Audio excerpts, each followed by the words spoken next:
أعوذ بالله من الشيطان الرجيم. بسم الله الرحمن الرحيم.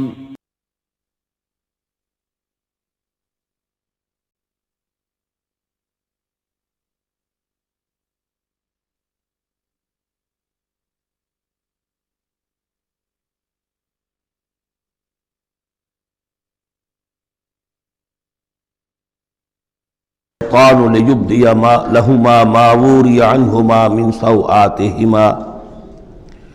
وقال ما نهاكما ربكما عن هذه الشجرة إلا أن تكونا ملكين أو تكونا من الخالدين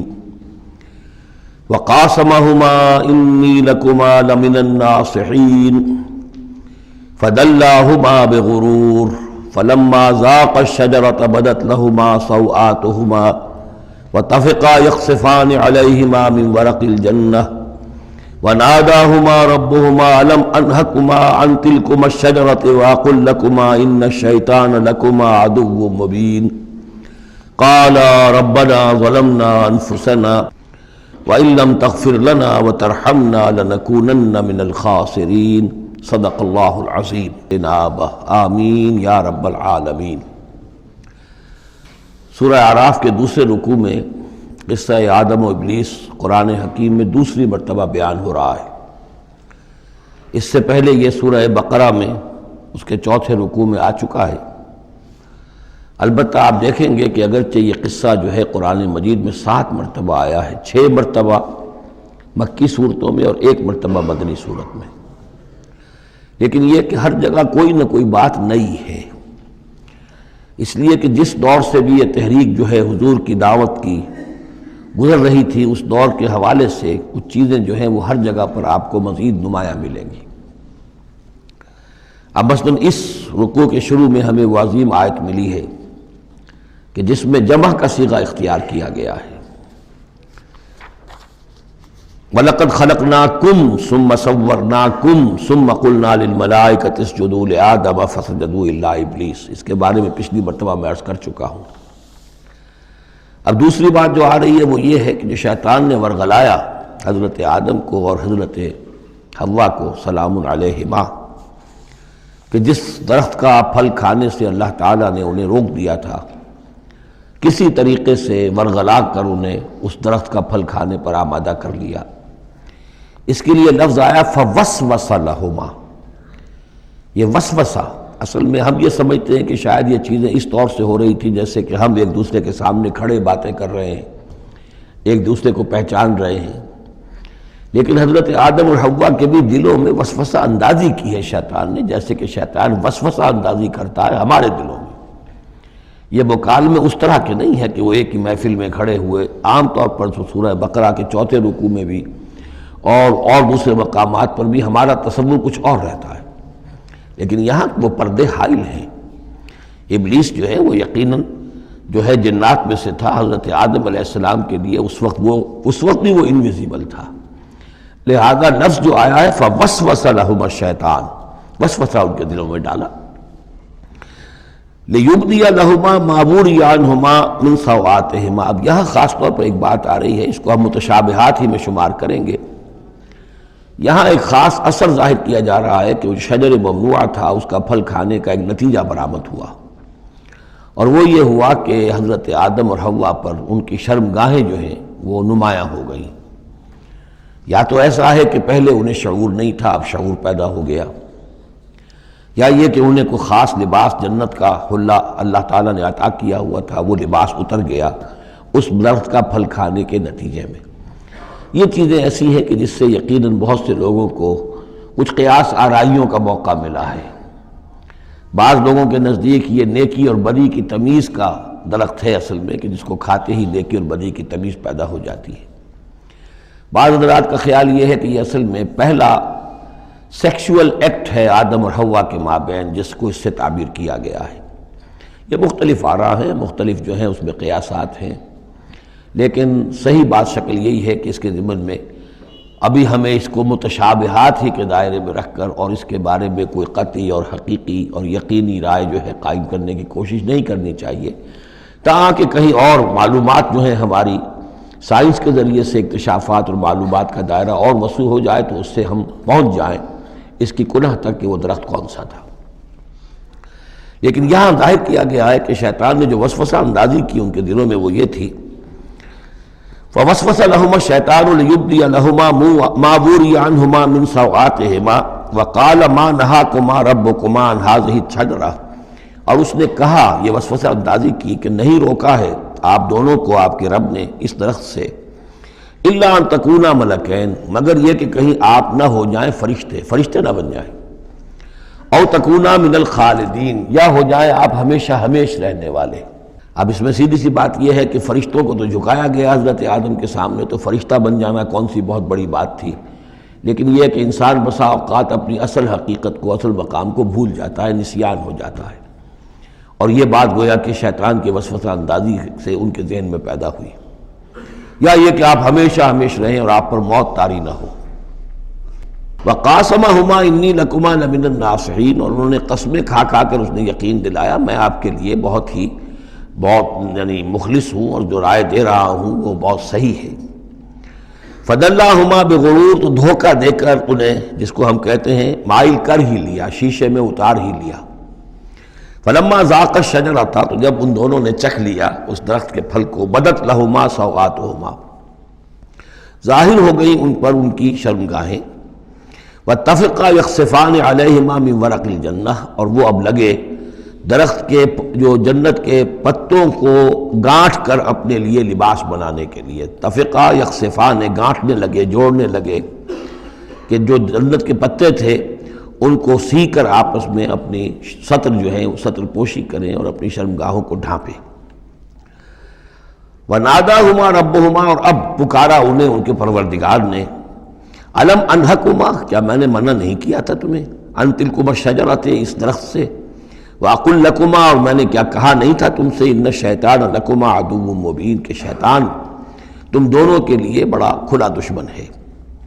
قالا ربنا ظلمنا انفسنا، تو ان دونوں نے کہا کہ اے رب ہمارے، ہم نے اپنے اوپر ظلم کیا، زیادتی کی، ہم اپنی غلطی کا اعتراف کرتے ہیں۔ وَإِن لَّمْ تَغْفِرْ لَنَا وَتَرْحَمْنَا لَنَكُونَنَّ مِنَ الْخَاسِرِينَ، اور اگر تو نے ہمیں معاف نہ فرما دیا اور ہم پر رحم نہ فرمایا تو ہم تو تباہ ہونے والوں میں ہو جائیں گے۔ یہاں ایک بات اور نوٹ کر لیجئے، ایک تو یہ کہ یہاں کہیں بھی ایسا اشارہ نہیں ہے کہ ابلیس نے یہ وسوسہ ابتداءً حضرت حوا کے دل میں کیا۔ عام طور پر ہمارے ہاں جو کہانیاں مشہور ہیں وہ یہ ہے کہ حوا جو ہے ذریعہ بنی ہے حضرت آدم کو بھی گمراہ کرنے کا، وہ اشارہ نہ سورہ بقرہ میں اس کا ہے نہ یہاں ہے، بلکہ جمع کوئی جو تثنیہ کا صیغہ ہے مسلسل چل رہا ہے، ان دونوں کے لیے معاملہ ہے، بیک وقت ہے۔ تو یہ اصل میں جو عیسائی دنیا میں تصور پیدا ہوا ہے کہ عورت فی نفس ہی برائی کی مظہر ہے، ایو سے ایول، ایو حوا اور ایول بری شے، یعنی عورت فی نفس ہی برائی کی جڑ ہے۔ چونکہ ان کے ہاں رہبانیت پیدا ہوئی، شادی نہ کرنا جو ہے وہ گویا کہ اعلیٰ روحانی زندگی کے لیے شرط قرار پایا، عورت سے قرب اور تعلق جو ہے وہ بڑی گھٹیا بات، دنیا داری کی زندگی، حیوانی زندگی قرار پائی۔ تو یہ تصورات قرآن میں کہیں نہیں ہے، یہ تو جیسے کہ آدم کا معاملہ تھا ویسے حوا کا معاملہ تھا، اور شیطان نے دونوں کو ورغلایا ہے اور دونوں نے اللہ سے معافی مانگی ہے۔ دوسرے یہ کہ یہاں نوٹ کر لیجئے کہ یہاں یہ بتا دیا گیا کہ وہ الفاظ کیا تھے، وہاں سورہ بقرہ میں ہم پڑھا آئے فَتَلَقَّى آدَمُ مِن رَبِّهِ كَلِمَاتٍ فَتَابَ عَلَيْهِ، حضرت آدم کے دل میں جو ایک سخت پشیمانی کے جذبات پیدا ہوئے تو اس کے لیے الفاظ خود اللہ تعالیٰ نے تلقین فرما دیے، اور وہ الفاظ یہ ہیں ربنا ظلمنا انفسنا وَإِن لَّمْ تَغْفِرْ لَنَا وَتَرْحَمْنَا لَنَكُونَنَّ مِنَ الْخَاسِرِينَ قَالَ اهْبِطُوا بَعْضُكُمْ لِبَعْضٍ عَدُوٌّ، اور اللہ نے فرمایا کہ اب اترو یہاں سے۔ حبوط کے بارے میں گفتگو میں سورہ بقرہ میں کر چکا ہوں، تم ایک دوسرے کے دشمن ہوگے، عداوت جو ہے وہ چل رہی ہے، شیطان اور اس کی ذریت اور حضرت آدم کی اولاد، اس کے مابین تو سب سے بڑی دشمنی ہے، مستقل دشمنی ہے۔ باقی یہ ہے کہ انسانوں کے اندر بھی آپس میں دشمنیاں چلتی ہیں۔ وَلَكُمْ فِي الْأَرْضِ مُسْتَقَرٌّ وَمَتَاعٌ إِلَىٰ حِينٍ، اور اب تمہارے لیے زمین میں ٹھکانہ ہے اور ساز و سامان ہے، ضرورت کی چیزیں ہیں، إِلَىٰ حِينٍ، ایک وقت معین تک کے لیے، یہ ابدی نہیں ہے، ہمیشہ کے لیے نہیں ہے، ایک خاص وقت تک کے لیے اب تمہیں وہاں رہنا بسنا ہے، اور وہاں رہنے بسنے کے لیے جو ضروری چیزیں ہیں وہاں فراہم کر دی گئی ہیں۔ قال فیہا تحیون وفیہا تموتون ومنہا تخرجون، ساتھ یہ بھی فرما دیا کہ اب اسی زمین میں تم رہو گے اور اسی میں تم مر کر داخل ہو جاؤ گے، فیہا تموتون، اسی میں مرو گے، ومنہا تخرجون، اور اسی میں سے تمہیں دوبارہ نکال لیا جائے گا بعث بعد الموت۔ یا بنی آدم قد انزلنا علیکم لباسا یواری سوآتکم وریشا، اب یہاں ایک جو یعنی ایک راہبانہ تصور ہی، الٹا قسم کا راہبانہ تصور جو ہے، یوں سمجھیے کہ پیدا ہو گیا تھا عرب کے لوگوں میں بھی۔ وہ سمجھتے تھے جیسے آج بھی دنیا میں نیوڈسٹ سوسائٹیز جو ہیں وہ کہتے ہیں لباس ایک تکلف ہے، خامخواہ ہے، جب انسان کو اللہ نے پیدا کیا تو کوئی لباس نہیں ہوتا، پھر حیوانات کا کوئی لباس نہیں ہے، یہ خامخواہ ایک تکلف ہے انسان نے جو اپنے لیے اختیار کر لیا ہے۔ عرب میں یہ رواج پڑ گیا تھا کہ مادر زاد برہنہ ہو کر مرد اور عورتیں طواف کرتے تھے خانہ کعبہ کا، اور یہ گویا کہ بڑا اونچا کام تھا، گویا کہ ہر تکلف سے، یعنی بہرحال اب بھی ہم طواف کرتے ہیں تو صرف 2 چادریں ہوتی ہیں، انہوں نے کہا کہ وہ چادروں کا تکلف بھی کیا کرنا ہے، بس جیسا بھی اللہ نے پیدا کیا ہے مادر ذات برہنہ مرد اور عورتیں جو ہیں وہ طواف کرتے تھے، اور اس کو بڑا نیکی کا کام سمجھتے تھے، بہت یوں سمجھیے کہ اپنی یعنی سیلف انہیلیشن یا اپنی نفی ذات جو ہے اس کا بہت بڑا مظہرہ تھا۔ اب اس کی یہاں تردید ہو رہی ہے۔ یا بنی آدم، آدم کی اولاد، قد انزلنا علیکم لباسا، ہم نے تم پر لباس اتارا ہے، یواری سوآتکم، جو تمہارے شرمگاہوں کو ڈھانپتا ہے، وریشہ، اور تمہارے لیے آرائش کا سبب بنتا ہے، زیبائش اور آرائش کا، لباس التقوی ذالک خیر، اور اس سے اوپر پھر ایک اور لباس ہے، اور وہ لباس ہے تقوی کا لباس، ظاہر ہے کہ وہ سب سے بہتر ہے۔ اگر تقوی کا لباس نہیں ہے تو بسا اوقات اور انسان لباس پہن کے بھی ننگا ہوتا ہے، اتنا تنگ لباس کہ اس میں جسم کے سارے نشیب و فراز ظاہر ہو رہے ہوں، یا اتنا باریک لباس عورتوں کا کہ جس میں وہ جسم اندر سے جھلک رہا ہو، تو وہ لباس پہنے ہوئے بھی، جیسے کہ حضور نے فرمایا اللہ تعالیٰ لعنت فرمائے ان عورتوں پر جو لباس پہن کر بھی ننگی رہتی ہیں۔ تو لباس التقوی ذالک خیر، ایک اور اضافی جو ہے وہ تقوی کا ہے، شرم ہو، حیا ہو، تقوی ہو۔ ذالک من آیات اللہ لعلہم یذکرون، یہ اللہ تعالیٰ کی آیات میں سے ہے تاکہ یہ لوگ نصیحت اخذ کریں۔ یا بنی آدم لا یفتننکم الشیطان، اے بنی آدم دیکھو تمہیں شیطان اب نہ بچلانے پائے، نہ دھوکہ دینے پائے، نہ فتنے میں ڈالنے پائے، کما اخرج ابویکم من الجنہ، جیسے کہ تمہارے دونوں ماں باپ جد امجد اور اماں حوا کو اس نے نکلوا دیا تھا، کما اخرج ابویکم من الجنۃ، جنت سے، ینزع عنہما لباسہما، اور وہ ان سے اتروا لیا تھا اس نے ان کا لباس جنت کا، لیریہما سوآتہما، تاکہ دکھائے انہیں، ان پر عیاں کر دے ان کی شرمگاہیں، انہ یراکم ہوا وقبیلہ من حیث لا ترونہم، ایک بات جان لو کہ وہ یعنی ابلیس خود، چونکہ اسے بھی چھوٹ ملی ہوئی ہے قیامت تک کے لیے، وہ مسلسل زندہ ہے، اور قبیلہ اور اس کی قوم، اس کی ذریت اور اس کے جو ایجنٹ ہیں جنات میں سے، چونکہ وہ انویزیبل ہیں تو وہ تمہیں دیکھتے ہیں، تاکتے ہیں تمہیں، تم پر داؤ لگاتے ہیں، یراکم ہوا وقبیلہ من حیث لا ترونہم، جہاں سے تم انہیں نہیں دیکھ سکتے۔ انا جعلنا الشیاطین اولیاء للذین لا یؤمنون، ہم نے تو شیاطین کو ان لوگوں کا دوست بنا دیا جو ایمان نہیں لاتے، جو ایمان نہیں رکھتے، ایمان نہیں لاتے، تو شیطان جو ہے جیسے گندگی جو ہے اس کے اوپر مکھی آئے گی، ایسے ہی جہاں اللہ کا ذکر نہیں ہے، اللہ کا ایمان نہیں ہے، خانہ خالی را دیو می گیرت، تو وہاں یہ شیاطین جن جو ہیں آ کر اڈا جمائیں گے۔ وَإِذَا فَعَلُوا فَاحِشَةً، اور جب یہ ایک بے حیائی کا کام کرتے ہیں، یعنی ننگے عریاں طواف، قالوا وجدنا علیہ آباءنا، کہتے ہیں ہم نے پایا اپنے آباء و اجداد کو یہی کچھ کرتے ہوئے، واللہ امرنا بہا، اور جب ہمارے آباء و اجداد یہ کرتے تھے تو یقیناً اللہ ہی نے ہم اس کا حکم دیا ہوگا۔ یہ گویا کہ ان کے نزدیک سرکمسٹانشل ایویڈنس تھا کہ جب ایک ریت چلی آ رہی ہے، ایک رسم چلی آ رہی ہے، تو یقیناً اللہ ہی نے کہا ہوگا۔ قل ان اللہ لا یامر بالفحشاء، نبی ان سے کہہ دیجئے اللہ تعالیٰ بے حیائی کا حکم نہیں دیتا۔ اتقولون علی اللہ ما لا تعلمون، تو کیا تم اللہ کی طرف منسوب کر رہے ہو، یعنی جھوٹ جڑ کر اور جھوٹ گھڑ کر اس کو جڑ رہے ہو اللہ کی جناب میں، جس کا کہ تمہیں کوئی علم حاصل نہیں ہے۔ قل امر ربی بالقسط، کہہ دیجئے اے نبی کہ میرے رب نے تو حکم دیا ہے انصاف کا، عدل کا، توازن کا۔ وَأَقِيمُوا وُجُوهَكُمْ عِنْدَ كُلِّ مَسْجِدٍ، اور اپنے رخ سیدھے کر لیا کرو ہر نماز کے وقت۔ مسجد جو ہے یہ اس میں ظرف ہے، اور ظرف زمان بھی ظرف مکان بھی۔ مسجد سجدے کی جگہ بھی مسجد ہے، اور سجدے کا وقت جو ہے ظرف زمان وہ بھی مسجد ہے۔ وَادْعُوهُ مُخْلِصِينَ لَهُ الدِّينَ،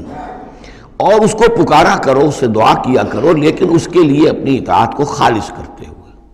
یعنی اللہ تعالیٰ سے دعا کرنے کی ایک شرط ہے، اس کی اطاعت کو اپنے اوپر لازم کرو۔ جیسے کہ سورہ بقرہ میں ہم جہاں روزے اور رمضان کے احکام اور حکمتوں کا بیان ہوا ہے، اس میں فرمایا گیا وَإِذَا سَأَلَكَ عِبَادِي عَنِّي فَإِنِّي قَرِيبٌ أُجِيبُ دَعْوَةَ الدَّاعِ إِذَا دَعَانِ فَلْيَسْتَجِيبُوا لِي،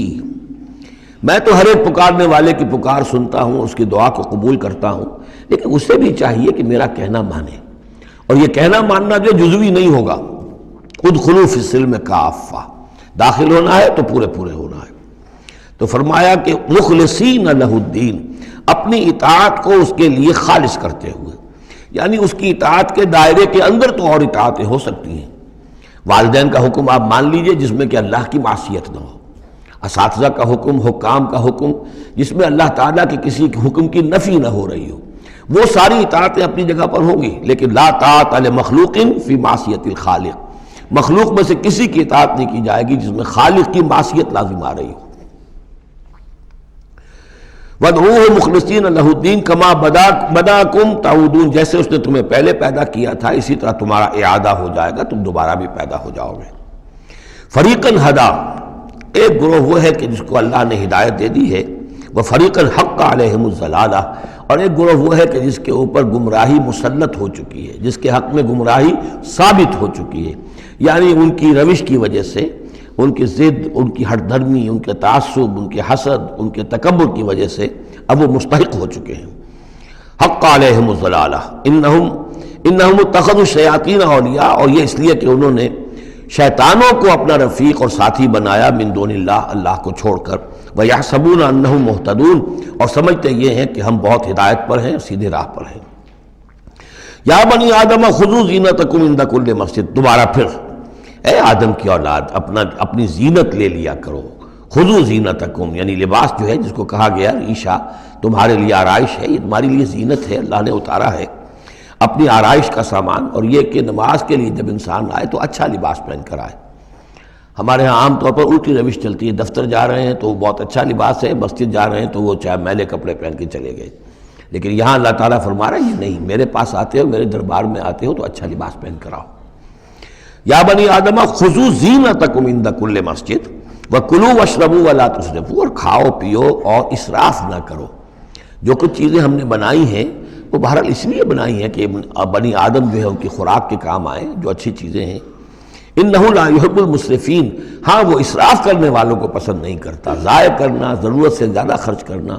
یہ چیزیں جو ہیں یہ اللہ تعالیٰ کو پسند نہیں ہیں۔ اب یہاں پھر اسی رہبانیت کی نفی ہو رہی ہے کہ جس میں سمجھا یہ جاتا ہے کہ اچھا کھانا پینا ہی برا ہے، کاہے کو پہنا جائے،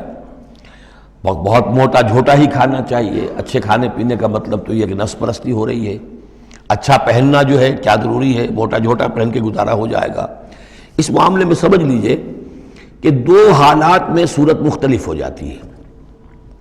اگر تو دین اللہ کا مغلوب ہے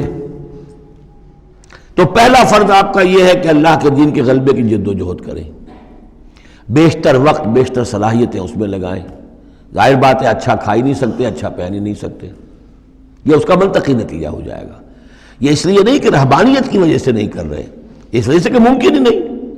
آپ اپنے اسی وقت کو لگائیں گے زیادہ کمائی کے لیے، محنت کریں گے دنیا کے لیے، زیادہ کمائیں گے تو اچھا کھائیں گے، اچھا پہنیں گے۔ آپ نے تو اپنا وقت جو ہے وہ لگا دیا ہے اللہ کے دین کے لیے، اگر لگائیں گے نہیں تو دین غالب کیسے ہو جائے گا؟ خود بخود تو نہیں ہوگا، آسمان سے تو نہیں ٹپک پڑے گا دین، اللہ فرشتے تو نہیں بھیجے گا دین غالب کرنے کے لیے، غالب تو آپ کو کرنا ہے۔ لہذا اس صورت میں تو نیچرل یہ ہو جاتا ہے کہ پھر کم سے کم کرو، کم سے کم کرو، کم سے کم کرو، اپنے معیار زندگی کو اور نیچے لاؤ، اور نیچے لاؤ، اور نیچے لاؤ، تاکہ زیادہ سے زیادہ وقت، زیادہ سے زیادہ اپنی صلاحیتیں، زیادہ سے زیادہ اوقات، زیادہ سے زیادہ اپنے وسائل کو آپ فارغ کر سکیں اللہ کے دین کے لیے۔ لیکن اس حالت میں یہ جو ہوتا ہے یہ کسی رہبانیت کی وجہ سے نہیں ہے، جیسے کہ صحابہ کرام نے سختیاں جھیلی، بھوک برداشت کی، گھر بار چھوڑے، لیکن وہ کسی رہبانیت کے نظریے کے تحت نہیں تھے، وہ ایک مثبت جہادی نظریہ ہے، جد و جہد، انقلابی جد و جہد. اور اس انقلابی جد و جہد میں تو دنیا میں جو بھی کوئی آئی ہے پارٹی، ریولوشنری پارٹی، اسے یہ سختیاں جھیلنی پڑی ہیں، چاہے وہ کمیونسٹ ہو یا کوئی اور ہو. انقلاب تو اس کے بغیر آتا ہی نہیں ہے. البتہ اگر دین غالب ہو گیا، قائم ہے، اب گویا کہ جو ریاست ہے، اسلامی ریاست ہے، نظام خلافت ہے، اب آگے دین کو پھیلانا اور عام کرنا اور مزید اس کے غلبے کی جد و جہد کی توسیع جو ہے، یہ ریاست کے ذمے آ گئی. ریاست جو بھی اپنے شہریوں کے اوپر اس کے لیے بوجھ ڈالتی ہے، جو ٹیکس ڈالتی ہے، یا جو بھی والنٹیئرز مانگتی ہے، یہ لڑائی جو ہے ڈرافٹنگ کرتی ہے، بہت ٹھیک ہے. اس کے مطابق اگر اسے چاہیے 10,000 آدمی نکل آئے، باقی کی طرف سے یہ فرض کفایہ ادا ہو گیا. ریاست کے قائم ہونے کی شکل میں صورتحال بدل جاتی ہے. اب آپ اپنے گھر میں رہے، جو وقت آپ کے پاس ہے آپ اچھا کمائیں، اچھا کھائیں، اچھا پہنیں، کوئی حرج نہیں. آپ اپنے بچوں کو بھی اچھا کھلائیں، حلال سے کمائیں، اچھا کھلائیں. کوئی اسی طریقے سے کوئی آپ کو علمی کوئی آپ کا پرسوٹس ہیں، ایکیڈیمک پرسوٹس ہیں، ان میں لگے. یا یہ کہ اگر آپ نوافل میں لگنا چاہتے ہیں، نفل پڑھیں اور اس کے ترقی جو ہے، اپنی روحانی ترقی جو ہے وہ تقرب بالنوافل کے ذریعے سے کرتے چلے جائیں. تو یہ تینوں راستے جو ہیں انسان کے لیے کھلے ہوں گے. کب؟ جبکہ دین غالب ہو. اس بنیادی بات کو بھی لوگوں نے سمجھا ہے، اس لیے وہ رہتے ہیں کنفیوژن میں. صاحب اولاد کا بھی حق ہے، صاحب بیویوں کا بھی حق ہے، اس کا بھی حق تو سب کا ہے، لیکن یہ کہ وہ جو صحابہ کرام کو یاد نہیں تھا کہ ان کے بھی حقوق ہیں، یا ان کا دین اور تھا، ہمارا دین اور ہے. کیا حضور کو پتہ نہیں تھا کہ میری ازواج مطہرات کے بھی دین ہے، ان کا بھی کیا بھی حق ہے؟ انہوں نے ذرا اپنے نفقے کے اندر اضافے کا مطالبہ کیا تو گویا کہ ایلا کا معاملہ کر لیا، گویا کہ طلاق کی دھمکی دے دی. یہ کیوں ہوا؟ کیا ان کے جو خاندان والے تھے ان کا حق نہیں تھا؟ ان کو وہ چھوڑ کر آ گئے مکے میں اور بھیڑیوں کے حوالے کر کے آ گئے، گویا کہ قریش کے سرداروں کے حوالے ان کے رحم و کرم پر چھوڑ کر آ گئے نا مدینے، جن کو ہجرت کا حکم ملا ہے. یہ ساری چیز دین میں یہ ہے دو شکلیں مختلف. ایک ہے دین مغلوب ہے تو پہلا فرض ہے یہ کہ دین کو غالب کرنے کی جد و جہد کرو، ایک جماعتی زندگی کے اندر منسلک ہو کر تن من دھن ان صلاتی و نسکی و مایایا و مماتی للہ رب العالمین، کم سے کم نکالو اپنے لیے، کم سے کم. اب ظاہر بات ہے اس میں تو پھر کم سے کم پر ہی گزارا کرنا ہوگا، صرف سبسسٹنس لیول جس کو کہا جائے، اپنے آپ کو برقرار رکھنے کے لیے، تاکہ جسم اور جان کا رشتہ تعلق جو ہے برقرار رہے، کام کر سکے آدمی. ہاں جب دین غالب ہو جائے اب مسئلہ بالکل مختلف ہو گیا ہے. اب ریاست ہے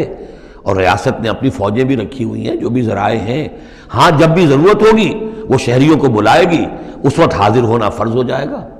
لیکن ورنہ عام حالات میں ریاست اس فرائض کو ادا کر رہی ہے. مزید توسیع دعوت دین کی اور غلبہ دین کی وہ ریاست کے ذمہ ہے، اسلامی ریاست ہے، نظام خلافت ہے. اب آپ جو ہے انڈیویجولز کی حیثیت سے اپنے کاروبار میں لگ جائیں، یا کوئی شخص اپنی روحانی ترقی میں لگ جائے، کوئی شخص یہ کہ دولت زیادہ سے زیادہ کمائے اور وہ اس کو ثواب کے کاموں میں صرف کرے، کوئی شخص جو ہے کسی سائنس میں کسی اور شعبے میں اسے علمی دلچسپی ہو جائے، تحقیق کے کاموں میں، سارے راستے کھلے ہوں گے. اس صورت میں اچھا کھانا، اچھا پہننا کوئی حرام شے نہیں. تو جبکہ رہبانیت اس حالت میں بھی اس کے لیے کوئی گنجائش نہیں چھوڑتی. تو یہاں اس کی نفی کی جا رہی ہے، اس رہبانیت کے نظریے کی. قل من حرم زینت اللہ التی اخرج لعبادہ، کہیے ان سے پوچھئے کس نے حرام کی ہے وہ زینت جو اللہ نے نکالی ہے اپنے بندوں کے لیے، والطیبات من الرزق، اور کس نے حرام کیے ہیں پاکیزہ کھانے کی چیزیں. قل ہی للذین آمنوا فی الحیات الدنیا، کہہ دیجئے یہ تمام چیزیں دنیا کی زندگی میں بھی اللہ تعالیٰ نے تو اہل ایمان ہی کے لیے بنائی ہیں، خالصۃ یوم القیامہ. ہاں دنیا میں وہ کفار کو بھی دے رہا ہے، تم بھی کھا پی لو، برت لو یہاں پہ جو کچھ کرنا ہے، اس لیے کہ آخرت میں تمہارا کوئی حصہ نہیں ہے. البتہ آخرت میں جا کر یہ تمام اچھی چیزیں خالصتاً یوم القیامہ، قیامت کے دن تو یہ خالصتاً جو ہے اللہ کے اہل ایمان بندوں کے لیے ہو جائیں گی، پھر کافر کو کوئی شے نہیں ملے گی. کذالک نفصل الآیات، اس طرح ہم اپنی آیات کی وضاحت کرتے ہیں لقوم یعلمون، ان لوگوں کے لیے جو علم رکھتے ہو یا جو علم حقیقی حاصل کرنا چاہیں. قل انما حرم ربی الفواحش ما ظہر منها وما بطن، کہہ دیجئے کہ میرے رب نے تو حرام قرار دیا ہے بے حیائی کی باتوں کو،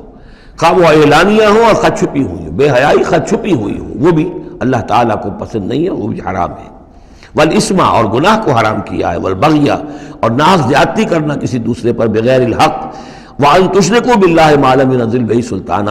اور اس کو حرام ٹھہرایا ہے کہ تم اللہ کے ساتھ شریک ٹھہراؤ کسی ایسی چیز کو جس کے لیے اس نے کوئی سند نہیں اتاری ہے، وان تقولوا علی اللہ ما لا تعلمون، اور حرام قرار دیا اس بات کو کہ تم اللہ کی طرف منسوب کرو وہ چیزیں کہ جو تم نہیں جانتے، جس کے لیے تمہارے پاس کوئی علم نہیں ہے۔ وَلِكُلِّ أُمَّةٍ أَجَلٌ، ہر قوم کے لیے، ہر امت کے لیے ایک وقت معین ہے، یعنی جب بھی کبھی کوئی رسول ہم بھیجتے رہے ہیں تو ایک مدت ہوتی ہے، اس وقت تک اس کو مہلت ہوتی ہے قوم کو کہ وہ رسول کی دعوت سے استفادہ کر لے اور اپنے دلوں کو، اپنے باطن کو منور کر لے، صحیح راستے پر آ جائے۔ اس سے پہلے عذاب نہیں آئے گا، خواہ یہ کہ اہل ایمان تو چاہیں گے وہ جھٹپٹ عذاب آئے، اس لیے کہ بہرحال مسلمان اہل ایمان وہ بھی انسان ہوتے تھے، چکی کے دو پاٹوں کے درمیان پس رہے تھے تو کبھی کبھی خیال آ جاتا تھا کہ اب اللہ تعالیٰ کیوں انہیں اتنی ڈھیل دے رہا ہے، یا ابو جہل کو اتنی ڈھیل کیوں دے دی ہے کہ اس نے حضرت سمیہ رضی اللہ تعالیٰ عنہ کے ساتھ یہ سلوک کیا، ابو جہل کو کیوں اتنی ڈھیل دے دی ہے کہ اس نے حضرت یاسر کو شہید کر دیا رضی اللہ تعالیٰ عنہ۔ لیکن یہ خیال تمہارا اپنی جگہ ہے، ہماری حکمت اپنی ہے۔ ہماری حکمت کیا ہے کہ جب رسول ہم نے بھیجا اس قوم کے لیے ایک اجل معین کر دی، اس اجل سے پہلے عذاب آئے گا نہیں، ہاں جب وہ اجل آ جائے گی پھر وہ رکے گا نہیں، اس کے اندر اندر معاملہ انہیں طے کرنا ہے، ادھر یا ادھر۔ وَلِكُلِّ أُمَّةٍ أَجَلٌ، یہ ہم پڑھ چکے ہیں سورہ نام میں کہ اگر میرے پاس ہوتی وہ شے، میرے اختیار میں ہوتی کہ جو تم جلدی مچا رہے ہو، تو کبھی کا میرا اور تمہارے درمیان قصہ جو ہے چکایا جا چکا ہوتا۔ فَإِذَا جَاءَ أَجَلُهُمْ، لیکن جب ان کی اجل آ جائے گی، لَا يَسْتَأْخِرُونَ سَاعَةً وَلَا يَسْتَقْدِمُونَ، نہ تو وہ اس کو مؤخر کر سکیں گے ایک گھڑی بھی، اور نہ ہی اس سے کھسک سکیں گے، سرک سکیں گے آگے کی طرف۔ یا بنی آدم اما یاتینکم رسل، اب یہ وہی آیت آ گئی جو سورہ بقرہ میں بھی آئی تھی، فاما یاتینکم منی ھدی فمن تبع ھدایا فلا خوف علیہم ولا هم یحزنون والذین کفروا وکذبوا بآیاتنا اولئک اصحاب النار هم فیہا خالدون۔ یا بنی آدم اما یاتینکم رسل منکم، اے بنی آدم جب بھی تمہارے پاس آئیں گے رسول تم ہی میں سے ہوں گے، تم میں سے تمہاری قوم کے لوگ ہوں گے، یقصون علیکم آیاتی، جو تمہیں میری آیات سنائیں گے،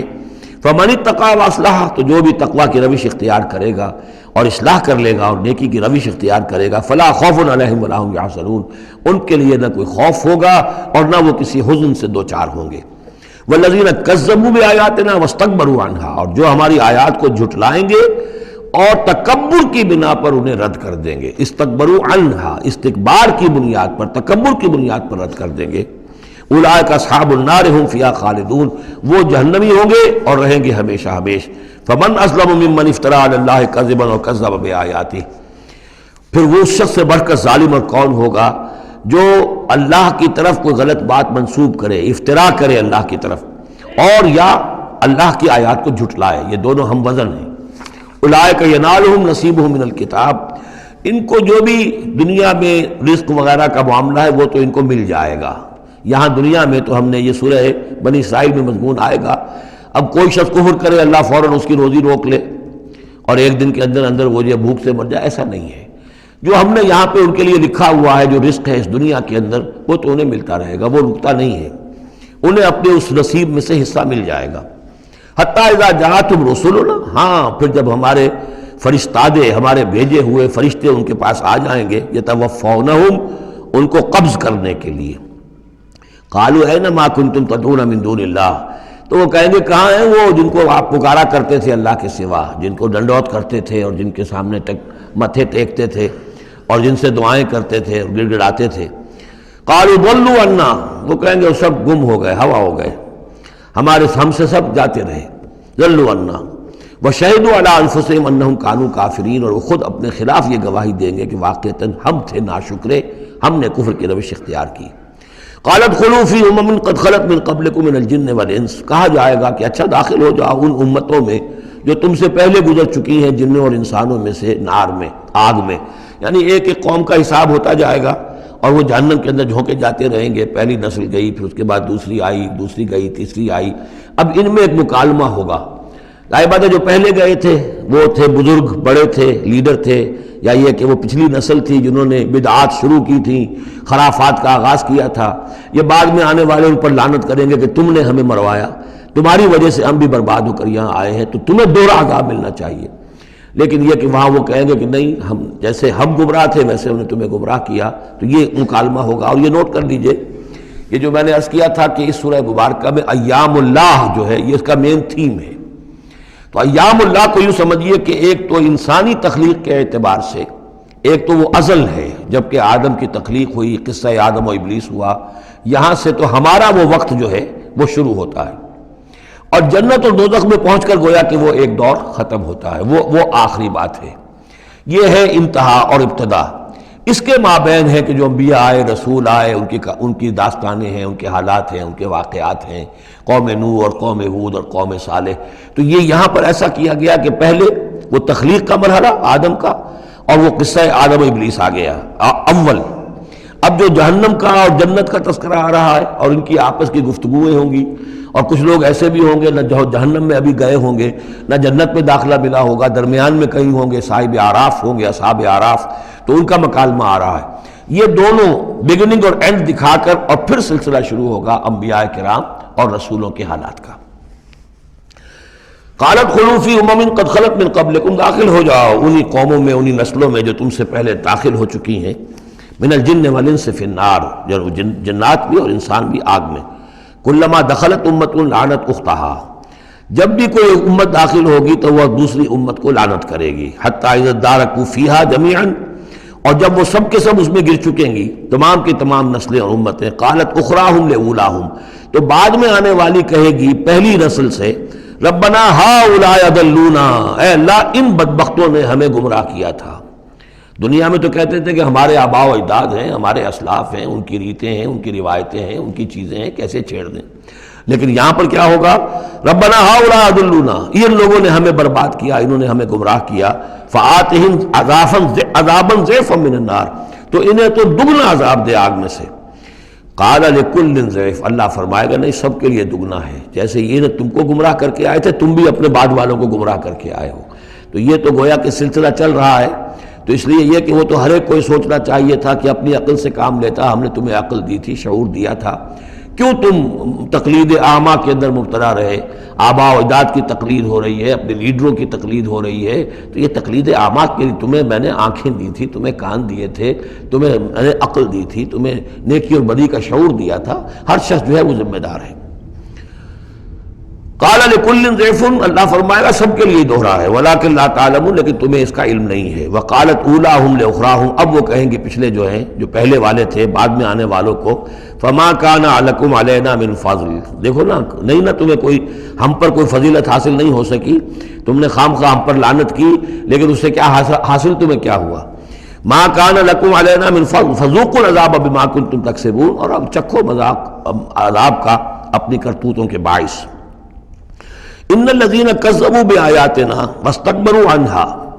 یقیناً وہ لوگ جنہوں نے ہماری آیات کو جھٹلایا اور استکبار پھر عنہا، اور بر بنائے تکبر ان کو رد کیا، اعراض کیا ان سے تکبر کی بنیاد پر، لا تفتح لهم ابواب السماء، ان کے لیے آسمان کے دروازے کبھی نہیں کھولے جائیں گے۔ یہ کچھ اشارات ہیں قرآن مجید میں جس سے معلوم ہوتا ہے کہ جہنم اسی زمین پر ہوگی، اور ابتدائی جنت بھی یہی ہوگی، ابتدائی نزل والی جنت جو ہے وہ بھی اسی زمین پر ہوگی، اور جہنم بھی اسی زمین پر ہوگی۔ اور کچھ ایسا سا تصور ہوتا ہے کہ جیسے زمین کو جب کھینچا جائے گا، وَإِذَا الْأَرْضُ مُدَّتْ، زمین کو جب کھینچا جائے گا تو جیسے ربڑ کی کرمچ کی کوئی گیند ہو اس کو کھینچیں تو آپ کو معلوم ہے کہ جو جہاں سے وہ زیادہ موٹی ہے وہ پچک جائے گی، جب وہ پچکے گی تو اس کے اندر جو لاوا ہے، اس وقت بھی زمین کے پیٹ میں بھرا ہوا ہے وہ لاوا، وہ ظاہر ہو جائے گا، اور وہ جہنم ہوگی۔ واللہ عالم، یہ کچھ اندازے ہوتے ہیں بعض اشارات سے، اس لیے کہ فیصلہ جو ہے میدان حشر یہی ہے، احادیث میں میدان عرفات جو ہے اسی کو کھول دیا جائے گا، وسیع کر دیا جائے گا، اور اسی یہیں پر حشر ہونا ہے۔ وَجَاءَ رَبُّكَ وَالْمَلَكُ صَفًّا صَفًّا، اور پروردگار بھی شان اجلال کے ساتھ نزول فرمائیں گے، اور فرشتے آئیں گے فوج در فوج، اور یہیں پر حساب کتاب ہوگا۔ ابتدائی مہمان نوازی بھی جو ہے وہ یہی ہوگی، لیکن پھر یہ کہ اہل جنت اپنے مراتب کے اعتبار سے اور اوپر کی جنتوں میں چڑھتے چلے جائیں گے، لیکن ظاہر بات ہے یہ لوگ جو ہیں یہ یہی کہ یہ رہ جائیں گے، لا تفتح لهم ابواب السماء، ان کے لیے آسمان کے دروازے کھولے ہی نہیں جائیں گے، ولا يدخلون الجنت، اور وہ جنت میں داخل نہیں ہوں گے، حتی یلج الجمل فی سم الخیاط، یہاں تک کہ اونٹ گزر جائے، گھس جائے سوئی کے ناکے میں، اسے کہتے ہیں تعلیق بالمحال۔ نہ یہ ممکن ہے کہ سوئی کا ناکہ اتنا بڑا ہو جائے کہ اونٹ گزر جائے، یا اونٹ اتنا چھوٹا ہو جائے کہ سوئی کے ناکے میں داخل ہو جائے، نہ ان کفار کے جنت میں داخل ہونے کا کوئی امکان ہے۔ اور یہ بات بھی نوٹ کیجئے کہ یہی بات اصل میں حضرت عیسیٰ علیہ السلام نے تنقید جو انہوں نے کی تھی کہ ایک دولت مند شخص ان کے پاس آیا، جیسے ہمارے ہاں بھی ہوتے ہیں جو لوگ دیندار ہیں، سیٹھ ہیں، اور وہ دین کے کام بھی کرتے ہیں، تو انہوں نے کہا کہ بتائیے آپ کی تعلیم کیا؟ ان کا نماز پڑھو، روزہ رکھو، کرو نماز روزہ میں کرتا ہوں۔ اچھا اپنے غریبوں کے اپنے مال میں سے دو، یہ کرو وہ کرو، یہ بھی میں کرتا ہوں، آپ بتائیے اور کیا ہے؟ پھر آخر میں فرمایا حضرت مسیح نے، اچھا اپنی صلیب اٹھاؤ اور میرے ساتھ چلو۔ یعنی یہ کہ اب وہ ہے وہ جد و جہد حق و باطل کی کشاکش، یہ نیکی کے کام کرنا، دھندوں میں لگے رہنا، اور اپنے ساتھ کچھ نہ کچھ نیکی کا کام ہے، کچھ پن ہے، کچھ خیرات ہے، کچھ ثواب کے کام ہے، کوئی نماز ہے، روزہ ہے، یہ تو آسان ہے، لیکن یہ کہ اس کشاکش حق و باطل جو ہے اس میں لگنا، کہ جس میں پھر اندیشہ ہو کہ پھانسی بھی آ سکتی ہے، اندیشہ ہو جان بھی جا سکتی ہے، تکلیف بھی آ سکتی ہے۔ تو جب انہوں نے کہا کہ اچھا ٹھیک ہے، پھر جب تم نے یہ ساری منزلیں طے کر لی تو آخری منزل ہے اپنی صلیب اٹھاؤ میرے ساتھ آ جاؤ۔ تو اس شخص کا چہرہ لٹک گیا اور وہ چلا گیا۔ تو حضرت مسیح نے فرمایا کہ اونٹ کا سوئی کے ناکے میں سے گزرنا ممکن ہے، لیکن کسی دولت مند شخص کا اللہ کی بادشاہت میں داخل ہونا ممکن نہیں ہے۔ بہرحال میں اس وقت اسے کسی دلیل کے طور پر پیش نہیں کر رہا ہوں، لیکن میں نے صرف یہ کہ یہی جو ہے محاورہ جو قرآن مجید میں یہاں آیا ہے، حتیٰ یلج الجمل فی سم الخیاط، یہی ہے کہ جو حضرت عیسیٰ علیہ السلام نے استعمال کیا۔ وَكَذَلِكَ نَجْزِي الْمُجْرِمِينَ، اور اسی طرح ہم بدلہ دیتے ہیں مجرموں کو۔ لَهُم مِّن جَهَنَّمَ مِہَادٌ، ان کے لیے جہنم ہی کا ہوگا بچھونا، وَمِن فَوْقِهِمْ غَوَاشٍ، اور اسی کا اوڑھنا ہوگا، لحاف بھی اسی کا ہے آگ کا، اور اس کے گدے بھی۔ وَكَذَلِكَ نَجْزِي الظَّالِمِينَ، اور اسی طرح ہم ظالموں کو بدلہ دیں گے۔ وَالَّذِينَ آمَنُوا وَعَمِلُوا الصَّالِحَاتِ، اور وہ لوگ جو ایمان لائے اور جنہوں نے نیک عمل کیے، لَا نُكَلِّفُ نَفْسًا إِلَّا وُسْعَهَا، پھر آ گئی وہی بات، ہم کسی کو ذمہ دار نہیں ٹھہرائیں گے کسی جان کو مگر اس کی وسعت کے مطابق۔ محاسبہ ہوگا انڈیویجول، ہم نے کیا کیا کچھ اسے دیا تھا اس کے حساب سے ہم اس سے حساب لیں گے۔ اولئک اصحاب الجنہ، وہ ہوں گے جنت والے، ہم فیہا خالدون، اور اس میں رہیں گے ہمیشہ ہمیشہ۔ وَنَزَعْنَا مَا فِي صُدُورِهِم مِّن غِلٍّ، اور ہم نکال دیں گے جو کچھ ان کے سینوں میں ہوگا ایک دوسرے کی طرف سے کوئی میل۔ یعنی اہل ایمان بھی انسان ہوتے ہیں، شکوے شکایتیں ہو جاتی ہیں، دینی جماعتوں میں بھی کبھی کسی معمور کو امیر سے شکایت ہو گئی، کسی امیر کو معمور سے شکایت ہو گئی، کسی ایک رفیق کو دوسرے رفیق سے شکایت ہو، انسان ہے۔ اور یہ معاملہ جو ہے ایسا بھی ہوتا ہے، زائل بھی ہو جاتے ہیں، کچھ ایسی شکوے شکایتیں ہوتی ہیں کہ باقی رہتی ہیں، ختم نہیں ہوتی ہیں، ان کے اثرات جو ہیں وہ جذبات کچھ ایسے مجروح ہو جاتے ہیں کسی طریقے سے زائل نہیں ہوتے۔ لیکن فرمایا گیا ہے کئی مقامات پر یہ کہ اللہ تعالیٰ اہل جنت کو جنت میں داخل کرنے سے پہلے جو بھی اہل ایمان میں سے کسی کے لیے ان کے دل میں کوئی کدورت ہوگی، کوئی میل ہوگا، وہ نکال دے گا، تاکہ اب جنت میں داخل ہونے والے سب سررن اخوانن علی سرر متقابلین، بالکل بھائیوں کی طریقے سے صاف دل ہو کر ایک دوسرے کے سامنے رو در رو ہو کر بیٹھیں گے، اور ان کے اندر کوئی غل نہیں رہے گا۔ یہی دعا بھی ہے جو ہمیں تلقین کی گئی ہے، اللہم اغفر لنا ولاخواننا الذین سبقونا بالایمان ولا تجعل فی قلوبنا غلا للذین آمنوا ربنا انک رؤوف رحیم۔ پروردگار اہل ایمان میں سے کسی کے لیے بھی ہمارے دل میں غل اور میل یا کدورت یہ باقی نہ رہنے دے، تو اپنے فضل و کرم سے دھو دے۔ وَنَزَعْنَا مَا فِي صُدُورِهِم مِّن غِلٍّ، بلکہ ان آیات پر حضرت علی کا یہ قول بھی ہے رضی اللہ تعالی عنہ کہ سورہ ہجر کی آیت کے ضمن میں خاص طور پر آتا ہے شان نزول میں، تو انہوں نے فرمایا کہ یہ میرے اور معاویہ کے کا ذکر ہے جو یہاں ہو رہا ہے۔ ظاہر بات ہے جنگیں ہوئی ہیں حضرت علی رضی اللہ عنہ اور حضرت معاویہ رضی اللہ عنہ،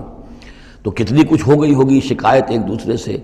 تو یہ آیتیں ہمارے لیے ہیں کہ اللہ تعالیٰ ہمیں دونوں کو جنت میں داخل کرے گا تو ہمارے دلوں سے یہ کدورتیں جو ہے وہ نکال دے گا۔ وَقَالُوا الْحَمْدُ لِلَّهِ الَّذِي هَدَانَا لِهَذَا، اور وہ کہیں گے کل شکر ہے اور کل تعریف ہے اس اللہ کی جس نے ہمیں یہاں تک پہنچایا۔ وَمَا كُنَّا لِنَهْتَدِيَ لَوْلَا أَنْ هَدَانَا اللَّهُ، اور محض اپنے زور بازو سے ہم یہاں تک نہیں پہنچ سکتے تھے اگر اللہ ہی نے ہمیں نہ پہنچا دیا ہوتا۔ لَقَدْ جَاءَتْ رُسُلُ رَبِّنَا بِالْحَقِّ، یقیناً ہمارے رب کے پروردگار کے جو بندے آئے تھے رسول بن کر وہ حق کے ساتھ آئے تھے۔ وَنُودُوا اور تب انہیں ندا کی جائے گی، پکارا جائے گا، ان تلکم الجنۃ اورثتموہا بما کنتم تعملون، اب یہ وہ جنت ہے جو جس کے تم وارث بنا دیے گئے ہو تمہارے اعمال کی وجہ سے۔ بندے کا کام یہ ہے کہ وہ یہ کہے گا اے اللہ میں اس لائق نہیں تھا، میرے اعمال ایسے نہیں تھے، میں اپنے اعمال کے بل پر کبھی بھی نہیں اس کا مستحق ہو سکتا تھا، یہ سارا تیرا فضل ہے، تیرا کرم ہے، تیری عطا ہے، تیری دین ہے۔ اللہ فرمائے گا نہیں میرے بندے، تو نے محنت کی تھی، کوشش کی تھی، ایثار کیا تھا، تو نے حق کا راستہ چوز کیا تھا، تو نے کبھی نقصان بھی برداشت کیا تھا حق کے لیے، اور باطل کا مقابلہ کرنے میں تکالیف بھی جھیلی تھی۔ تو بندہ جو ہے وہ کہے گا نہیں پروردگار یہ سب تیرا فضل ہے، اور اللہ کہے گا یہ تمہارے اعمال کی وجہ سے۔ دونوں جزوی طور پر حقیقتیں ہیں، یہ دونوں چیزیں ہیں مل کر ایک بات کو مکمل کرتی ہیں۔ ہم ارادہ کرتے ہیں کام کا، اللہ تعالیٰ اس کام کی توفیق دے دیتا ہے، ارادہ ہی نہ کریں تو توفیق نہیں ہوگی، اور بحث اپنے ارادے سے ہم کچھ نہیں کر سکیں گے جب تک کہ اللہ کی طرف سے توفیق اور تیسیر نہ ہو جائے۔ وَنَادَى أَصْحَابُ الْجَنَّةِ أَصْحَابَ النَّارِ، اور جنتی لوگ پکار کر کہیں گے جہنمیوں سے، أَن قَدْ وَجَدْنَا مَا وَعَدَنَا رَبُّنَا حَقًّا، ہم نے تو پا لیا جو کچھ کہ ہمارے رب نے ہم سے وعدہ کیا تھا کہ وہ سچ نکلا، صحیح نکلا، جن نعمتوں کا ہم سے وعدہ کیا تھا وہ ہمیں مل گئیں۔ فَهَلْ وَجَدْتُم مَّا وَعَدَ رَبُّكُمْ حَقًّا، تو تم نے بھی کیا سچا پا لیا اللہ کا وعدہ جو اللہ نے تم سے وعدہ کیا تھا، وہ ساری چیزیں تمہیں مل گئیں؟ قالوا نعم، وہ کہیں گے جی ہاں، ہمارے ساتھ بھی جو وعدے تھے، جو وعیدیں تھیں، جو دھمکیاں تھیں، جو عذاب کی مختلف شکلیں تھیں، وہ سب ہیں جن میں ہم اس وقت گھرے ہوئے ہیں۔ فَأَذَّنَ مُؤَذِّنٌ بَيْنَهُمْ، تو پکارے گا کوئی پکارنے والا ان کے مابین، اللعنۃ اللہ علی الظالمین، کہ اللہ کی لعنت ہے ظالموں پر۔ الذین یصدون عن سبیل اللہ ویبغونہا عوجا، وہ لوگ کہ جو روکتے بھی تھے اور رکتے بھی تھے اللہ کے راستے سے، اور اس راستے میں کجی نکالتے تھے کہ اگر دیکھ لیا کسی شخص کے بارے میں کہ اس کا رجحان ہو گیا ہے کہ وہ محمد صلی اللہ علیہ وسلم کی باتیں توجہ سے سننے لگا ہے، تو اس کو ورگلانے کے درپے ہو جانا، اس کے لیے طرح طرح کی جو ہے پریشانیاں پیدا کرنا۔ وہم بالآخرۃ کافرون، اور یہ لوگ کافرت کے منکر تھے۔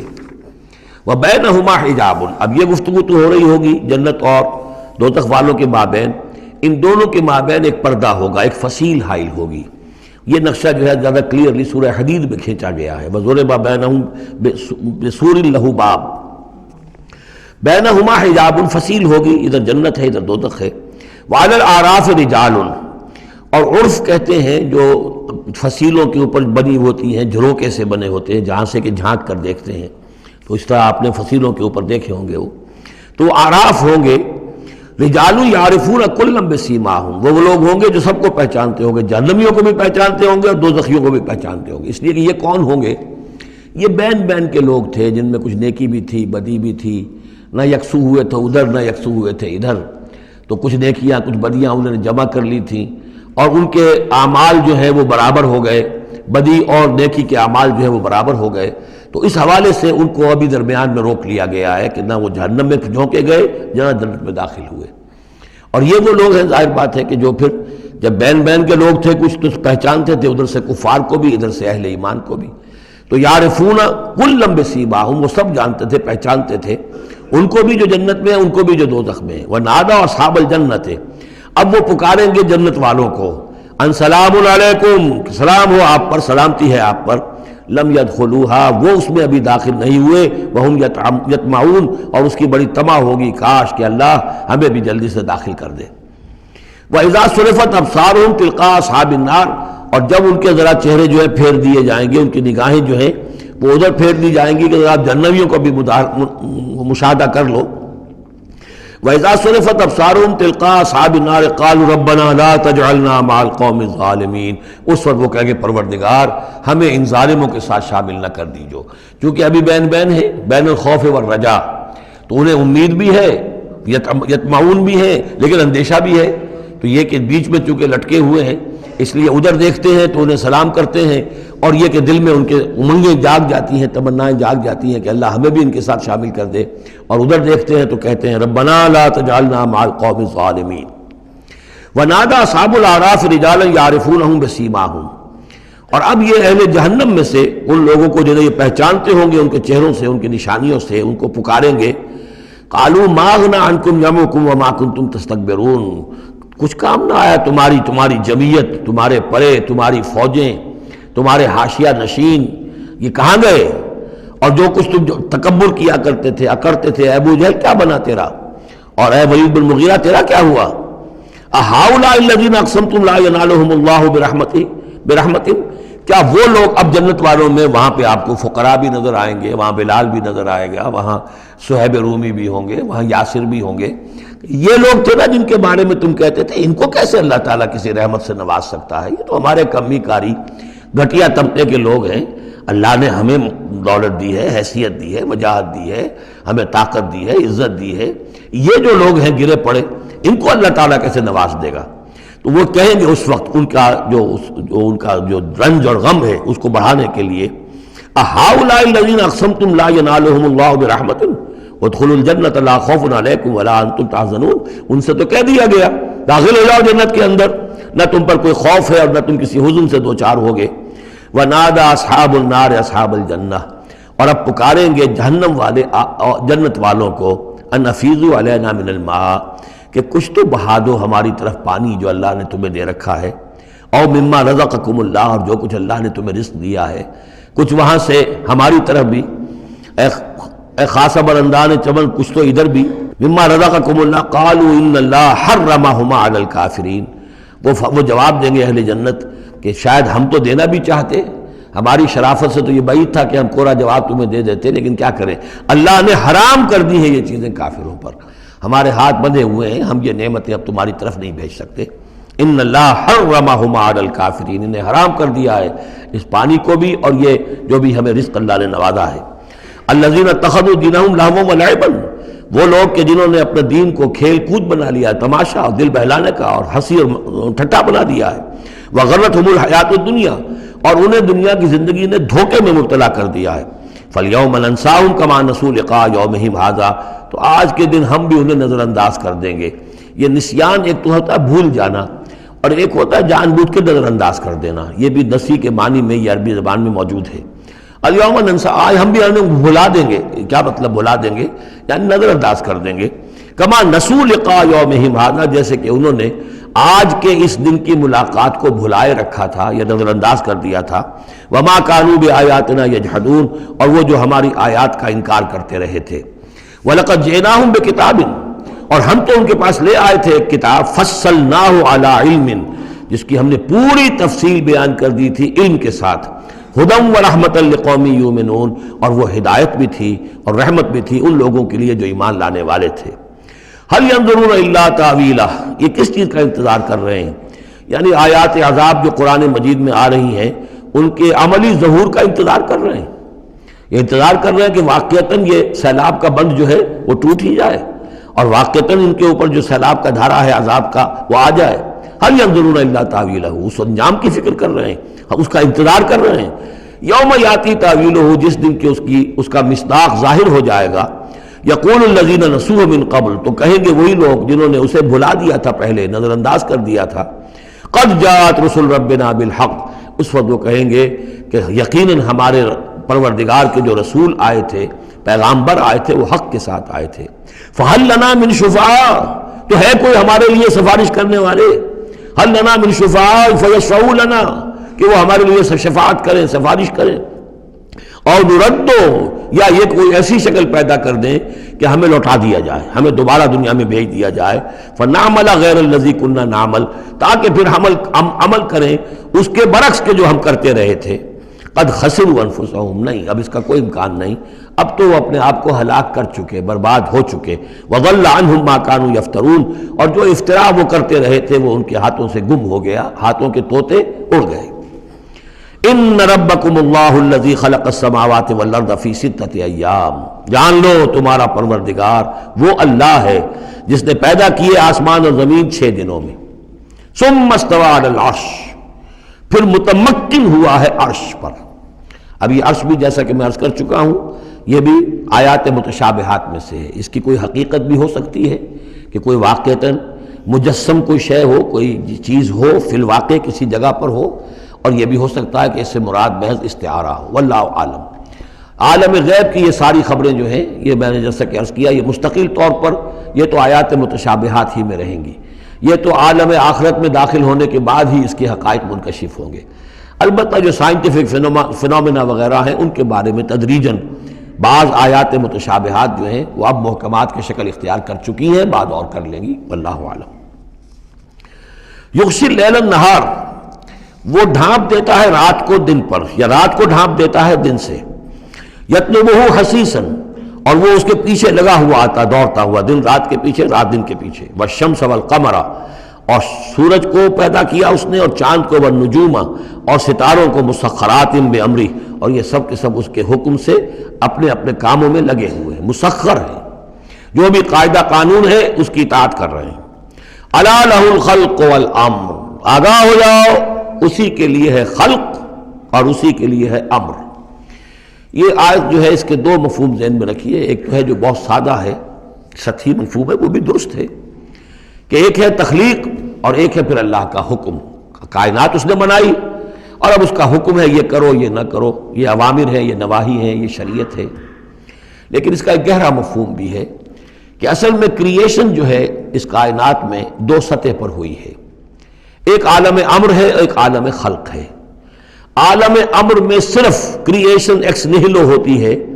عدم محض سے تخلیق، اور اس میں ٹائم فیکٹر بالکل نہیں ہوتا، کن فیکون، کوئی ٹائم فیکٹر نہیں، بغیر کسی مادے کے، بغیر کسی پری ایگزسٹنگ شے کے کچھ پیدا کر دینا اور اس میں کسی ٹائم فیکٹر کا نہ ہونا، یہ عالم امر کے خواص ہے۔ عالم خلق میں کسی شے سے دوسری شے بنتی ہے اور اس کے بعد اس میں ٹائم لازمن ہے۔ انسان ہے 9 مہینے رحم مادر کے اندر وہ بچہ رہے گا، 8 مہینے رہے، 7 مہینے رہے، بہرحال اسے وقت لگے گا۔ آم کی گٹھلی ہے، اس آم کی گٹھلی کو درخت بننے میں کئی سال لگیں گے۔ آسمان اور زمین کی تخلیق ہوئی ہے 6 دنوں میں، ہمیشہ یہ اس کا ذکر ہوگا، اور ظاہر بات ہے 6 دن وہ ہمارے دن تو نہیں ہے، قرآن مجید میں تو کہہ دیا گیا اللہ کا ایک دن 1000 برس کا بھی ہے، ایک دن 50,000 برس کا بھی ہے، یہ ملینمز بھی ہو سکتے ہیں۔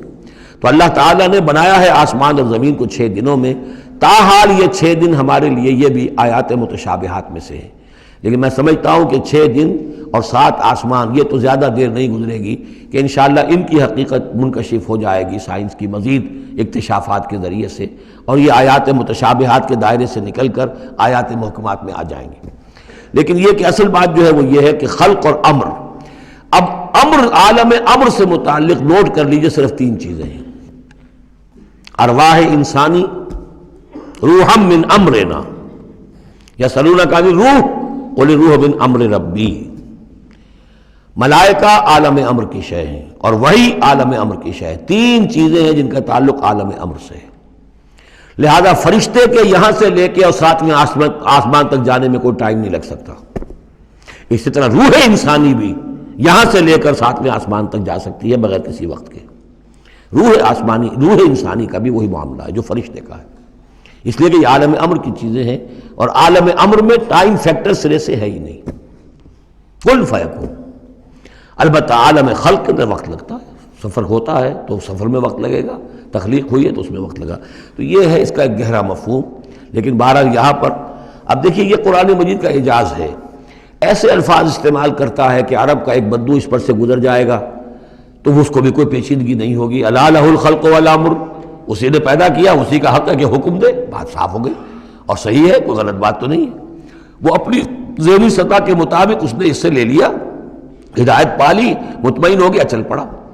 لیکن یہ کہ کوئی شخص فلسفی ہے، حکیم ہے، دانا ہے، وہ غور کرتا ہے، وہ دیکھتا ہے امر کا لفظ قرآن میں کہاں کہاں آیا ہے، کس معنی میں آیا ہے، کس کس جگہ پر آیا ہے، ان کو جوڑتا ہے، جوڑ کر نتیجہ نکالتا ہے، تو معلوم ہوتا ہے کہ یہ تو 2 بالکل ڈسٹنکٹ عالم ہیں ایک دوسرے سے، عالم خلق، عالم امر، اس کے قوانین جو علیحدہ ہیں، نوامیس علیحدہ ہیں، ان کے ضابطے علیحدہ ہیں۔ تبارک اللہ رب العالمین، بہت بابرکت ہے اللہ جو کہ تمام جہانوں کا رب ہے۔ ادعوا ربکم تضرعا وخفیا، پکارتے رہا کرو اپنے رب کو گڑ گڑاتے ہوئے، عاجزی کے ساتھ اور خاموشی سے، چپکے چپکے، بڑی بلند آواز سے دعا مانگنا پسندیدہ نہیں ہے۔ انہ لا یحب المعتدین، یقیناً وہ حد سے گزرنے والوں کو پسند نہیں کرتا۔ ولا تفسدوا فی الارض بعد اصلاحها، اور دیکھو زمین میں اس کی اصلاح کے بعد فساد نہ مچاؤ۔ وادعوہ خوفا وطمعا، اور اللہ کو پکارا کرو خوف کے ساتھ اور طمع کے ساتھ۔ یہ دوسرا ہو گیا، یعنی دو کمپوننٹس ہوئے۔ اللہ کو جب پکارو تو پہلی دو ڈائمنشنز کیا ہیں کہ پکارو گڑ گڑاتے ہوئے اور چپ کے دل میں، اور دو مزید ڈائمنشنز کیا ہیں، خوف و طمع۔ اللہ کے ساتھ تمہارا معاملہ رہنا چاہیے بین بین، خوف بھی رہے کہ اللہ پکڑ نہ لے، اللہ سزا نہ دے دے، اور اللہ کی مغفرت، اللہ کی رحمت کی امید بھی رہے۔ ما بین الخوف والرجا، رجا امید، خوف کے درمیان، تو خوف و طمع، اللہ کو جب بھی پکارو ان دونوں کے بین بین ہو کر تمہاری کیفیت قلبی اور روحانی ہونی چاہیے۔ ان رحمت اللہ قریب من المحسنین، یقیناً اللہ تعالیٰ کی رحمت جو ہے وہ اہل احسان بندوں کے بہت ہی قریب ہے، بہت نزدیک ہے۔ وَهُوَ الَّذِي يُرْسِلُ الرِّيَاحَ بُشْرًا بَيْنَ يَدَيْ رَحْمَتِهِ، اور وہی ہے جو بھیجتا ہے ہوائیں بشارت دیتی ہوئی اس کی رحمت کے آگے آگے، یعنی بارش جب آنی ہوتی ہے تو اس سے آگے آگے ٹھنڈی ہوا کے جھونکے آتے ہیں، یہ گویا کہ بشارت لے کے آ رہی ہے کہ بارش آنے والی ہے۔ اب آپ اندازہ کیجئے کہ جہاں بے آب و گیاہ زمین پڑی ہے اور لوگ منتظر ہیں، آسمان کو دیکھ رہے ہیں، اے اللہ ہماری تو ساری محنت جو ہے جا رہی ہے، بیج ضائع ہو رہا ہے، پروردگار اب اگر ذرا ٹھنڈی ہوا کا جھونکا آیا ہے تو یہ ان کے لیے بشارت ہوتی ہے کہ اب اس ٹھنڈی ہوا کے جھونکے کے پیچھے باران رحمت بھی آیا چاہتا ہے۔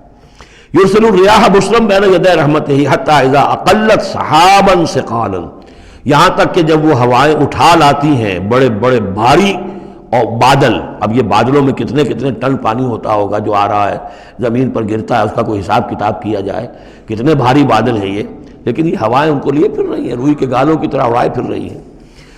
سقناہ لبلد میت، تو ہم اس کو ہانک دیتے ہیں اس پانی کو ایک مردہ زمین کی طرف، بے آب و گیاہ وادی کی طرف۔ فانزلنا بہ الماء، ہم ان بادلوں کو ہانک دیتے ہیں، وہ ہوائیں جو ہیں ہانک کر لے جاتی ہیں ایک ایسی زمین کی طرف کہ جو مردہ ہے، بے آب و گیاہ ہے۔ فانزلنا بہ الماء، پھر ہم اس پر پانی برساتے ہیں۔ فاخرجنا بہ من کل الثمرات، اور پھر ہم اس سے زمین میں سے ہر طرح کے میوے نکال دیتے ہیں۔ اور کچھ نہیں تو گھاس ہی ہو گئی، چراگاہی ہو گئی، اور اگر آپ نے کچھ بیج ڈالے ہوئے تھے یا یہ کہ بیج پڑے ہوئے تھے کسی باغ کے اندر، اوپر سے گر کے اس کے پھلوں میں سے وہ خود بخود پھوٹیں گے، اور وہ جو اللہ تعالیٰ کی طرف سے جو ہے وہ زمین کے اپنے خزانے نکال دے گی۔ کذالک نخرج الموتیٰ، اور یہ ہے اصل جو تشبیہ دی گئی، اسی طرح ہم مردوں کو نکال لائیں گے زمین سے، یعنی زمین مردہ ہوتی ہے، کوئی اس کے اندر زندگی کے آثار نہیں ہوتے، کہیں کوئی وہ جو ہے کوئی بھی یعنی آپ دیکھیں کوئی ہریاول نہیں کوئی، بلکہ وہاں پہ بسا اوقات تو ایسی ویرانی ہوتی ہے کہ کوئی آپ کو چیونٹے بھی نظر نہیں آتے، کوئی حشرات الارض نظر نہیں آتے، کوئی پرندے بھی آس پاس نظر نہیں آتے، کچھ نہیں، کوئی زندگی کے آثار نہیں۔ بارش ہوتی ہے، اس کے بعد یہ کہ اب آپ کو دیکھتے ہیں چلت پھرت ہے، ایک دم جو ہے زمین جو ہے اس نے بھی ہریاول ہرا جو ہے وہ گہنا پہن لیا ہے، اس کے ہرے ہرے کپڑے سمجھیے کہ وہ دلہن جو ہے آراستہ ہو گئی ہے، اور پھر اب چرند پرند بھی آ گئے ہیں زندگی، مگر اب زندگی ہی زندگی ہے معجزاً ساقی۔ تو اسی طریقے سے یہ زمین کے اندر پڑے ہوئے مردے جو ہوں گے یہ بھی گویا کہ بیج کے مانندے جو زمین میں پڑے ہوئے ہیں، ہمارا حکم آئے گا اور یہ پھوٹ کر نکل آئیں گے۔ کذالک نخرج الموتیٰ لعلکم تذکرون، تاکہ تم نصیحت اخذ کرو۔ والبلد الطیب یخرج نباتہ باذن ربہ، اور جو اچھی زمین ہوتی ہے زرخیز، وہ اپنے رب کے حکم سے اپنا سبزہ نکالتی ہے، اس میں سے نکلتی ہے پیداوار۔ والذی خبث، اور زمین ایسی بھی ہوتی ہے کہ جس میں روئیدگی ہے ہی نہیں، زرخیزی ہے ہی نہیں، جو خراب زمین ہے لا یخرج الا نکدا، وہ کچھ نہیں نکالتی مگر کوئی ناقص سی چیز نکال دے گی، جھاڑ جھکاڑ کچھ ہو جائیں گے۔ یہ نکد جب لفظ جو پنجابی میں سرائکی میں استعمال کرتے ہیں، یہی اسی لفظ کی نکدہ، بڑی ردی شے، بڑی گھٹیا شے۔ کذالک نصرف الآیات لقوم یشکرون، اسی طریقے سے ہم اپنی آیات کو گردش میں لاتے ہیں ان لوگوں کے لیے کہ جو ان کی قدر کرنے والے ہوں۔ بارک اللہ لی ولکم فی القرآن العظیم ونفعنی وإیاکم بالآیات والذکر الحکیم۔